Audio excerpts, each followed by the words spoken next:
Hola, bienvenidos a esta clase de literatura sobre la poesía medieval de tradición oral, en la que abordaremos temas como el Mester de Juglaría, los cantares de gesta y la obra más importante de este género, el Cantar de Mio Cid.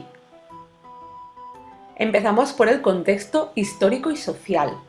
La Edad Media es un periodo que se extiende desde el fin de la caída del Imperio Romano en el año 476 hasta el descubrimiento de América en 1492. En la península ibérica, la época se caracteriza por la convivencia de diversas culturas, la cristiana, la árabe y la judía.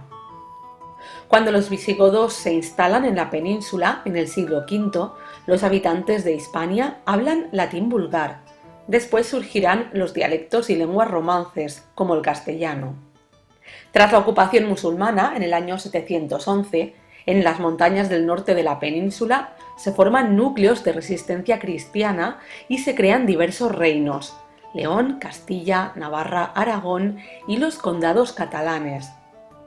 En el siglo IX, estos reinos iniciaron un proceso de expansión hacia el sur conocido como Reconquista, que se prolongará hasta el siglo XV. El sistema social que se establece en la Edad Media recibe el nombre de feudalismo. En él hay tres estamentos: la nobleza, el clero y el pueblo llano, que se dedica a la agricultura y a la artesanía. Este modelo se basaba en una economía de subsistencia. Los campesinos trabajaban los señoríos territoriales, regidos por iglesia y nobleza. A partir del siglo XII, las ciudades recuperan su actividad económica y su peso político. Surge la burguesía, compuesta por artesanos y comerciantes. Y a principios del siglo XIII, además, se abren las primeras universidades en Palencia y Salamanca. En cuanto al pensamiento y la cultura de la Edad Media, se concibe la existencia como un tránsito hacia la vida eterna. La mentalidad medieval se basa en el teocentrismo. Dios es el centro del universo y la religión influye en todos los aspectos de la vida y de la cultura. Es por ello que el arte medieval tiene temática religiosa, pasajes de la Biblia o la vida y milagros de los santos. La cultura se conserva y transmite en los monasterios. Allí los monjes estudian, copian manuscritos y conciben creaciones literarias. En este contexto histórico se desarrollan los cantares de gesta, dentro de la corriente literaria del Mester de Juglaría, que significa oficio de juglares. Los cantares de gesta son obras épicas o narrativas, escritas en verso, que cuentan las hazañas bélicas de un héroe. Son composiciones anónimas, recitadas por juglares, personas que iban de un lugar a otro contando historias y recitando poemas para entretenimiento del pueblo. Tres rasgos principales caracterizan los cantares de gesta: la irregularidad métrica, que veremos en profundidad un poco más tarde; el realismo, ya que narran hechos verosímiles que transcurren en lugares reales. No obstante, el tono general de verosimilitud de la obra no excluye acontecimientos inventados. Y existen también unas fórmulas fijas, como la llamada de atención a los oyentes, donde el poeta se dirige a su auditorio en segunda persona. El poema de Mio Cid es el principal cantar de gesta en castellano. En él se narran las gestas del caballero burgalés Rodrigo Díaz de Vivar, el Cid campeador, que vivió en el siglo XI. El poema se estructura en tres cantares. En el cantar primero, o del destierro, el Cid, desterrado injustamente por el rey Alfonso VI de Castilla, muestra su dolor por tener que abandonar sus tierras y a su familia. Desde entonces, todo el empeño de Rodrigo será recobrar el honor perdido, luchando contra musulmanes y cristianos.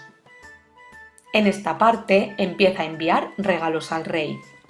Llorando de los sus ojos tal tenían de dolor, que todas las sus bocas decían con razón: Dios, qué buen vasallo si tuviera buen señor. Dios, qué buen vasallo si tuviera buen Dios, señor. qué buen vasallo si tuviera buen señor. Dios, qué buen vasallo si tuviera buen señor. Dios, qué buen vasallo si tuviera buen señor. Le hospedarían con gusto, pero ninguno los ama. Pues saben que el rey Alfonso en tanto le tiene saña que antes de la noche a Burgos llegó su carta, con precauciones muy grandes y fuertemente sellada. Que a mí, Cid, Ruiz Díaz, ninguno diese posada. Pues aquel que se la diese tiene del rey la palabra de que perderá los bienes y los ojos de la cara. Y a más de todo esto, el cuerpo con el alma. Mío Cid Campeador se dirigió a la posada, mas cuando llegó a la puerta hallóla bien cerrada.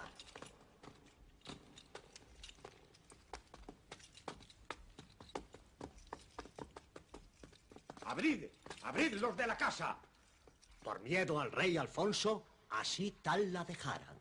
Y de no derribarla, no la abrirían por nada. En buena hora ceñiste, campeador, espada. Nos lo ha vedado el rey. Anoche llegó su carta, con el mayor cuidado, fuertemente sellada. No os haremos abrir ni albergaros por nada, so pena de perder los bienes y las casas, y por si fuera poco los ojos de la cara. Buen Cid, en el mal de nosotros no ganaréis nada. Que el Señor os ayude y os dé virtudes santas. En el Cantar segundo, o el Cantar de las Bodas, y tras la conquista de Valencia, el monarca perdona al Cid y acuerda las bodas de sus hijas con los infantes de Carrión, nobles emparentados con el rey. En el tercer y último cantar, también llamado de la afrenta de Corpes, los infantes de Carrión maltratan y abandonan a sus esposas, las hijas del Cid, al sentirse humillados por el campeador, que pone en evidencia la cobardía de ambos en el capítulo del León. El Cid pide justicia ante el rey y los infantes son castigados después de un juicio que tiene lugar en Toledo. Finalmente, muertos los infantes de Carrión, sus hijas se casan con los infantes de Navarra y Aragón, más importantes que los anteriores. La pérdida y recuperación del honor perdido por parte del héroe constituye el tema principal de la obra.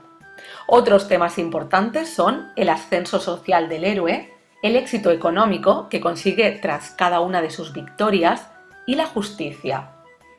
Entre los principales personajes del cantar destaca Rodrigo Díaz de Vivar, el héroe.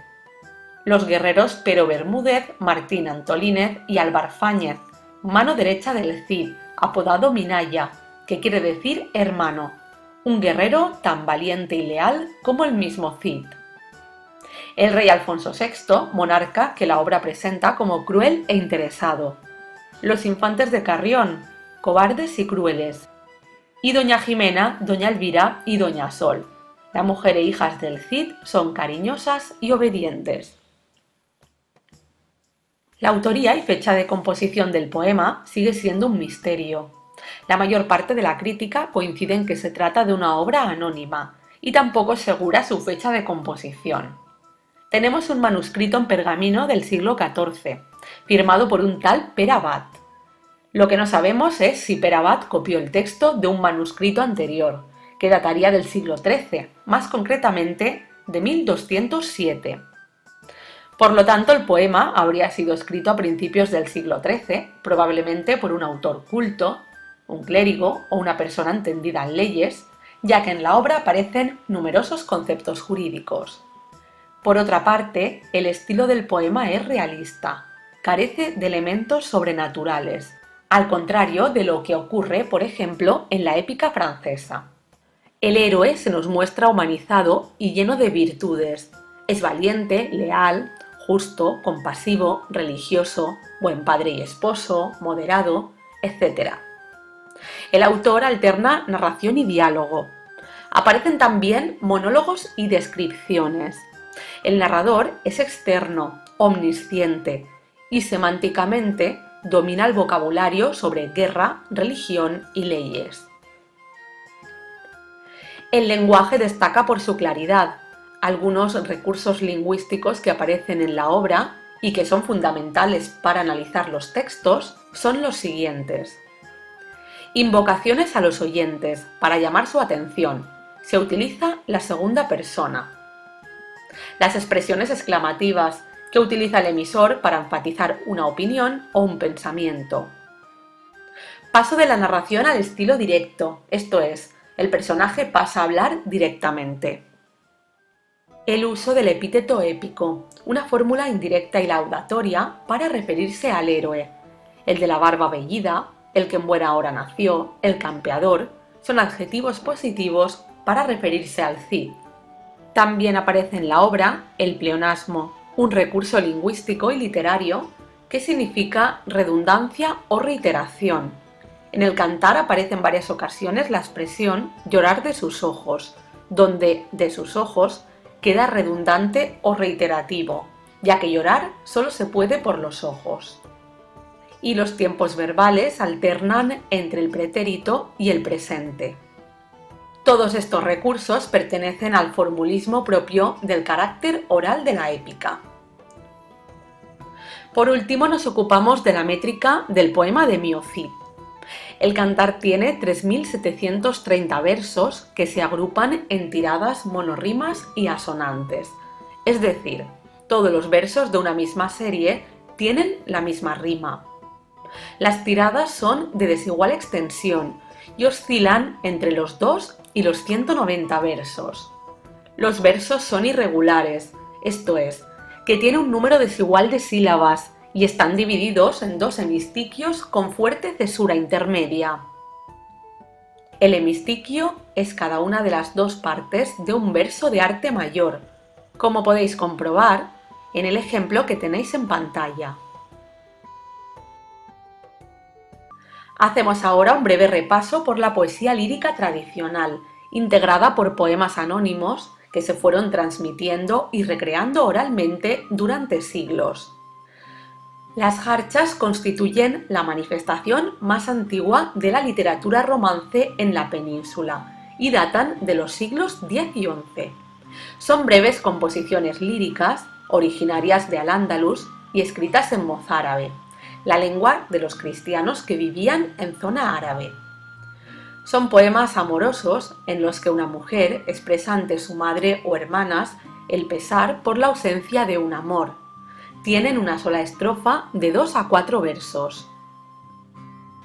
Los romances, por su parte, son poemas de carácter épico-lírico de la literatura popular, cantados por juglares. Los temas suelen ser épicos, históricos o novelescos. Suele establecerse una división entre el romancero viejo y el romancero nuevo. El romancero viejo está compuesto por romances anónimos, de origen popular, que se cantaban a finales de la Edad Media y que fueron conservados en los siglos XV y XVI. El romancero nuevo, por su parte, contiene romances escritos por poetas cultos en los siglos XVI y XVII.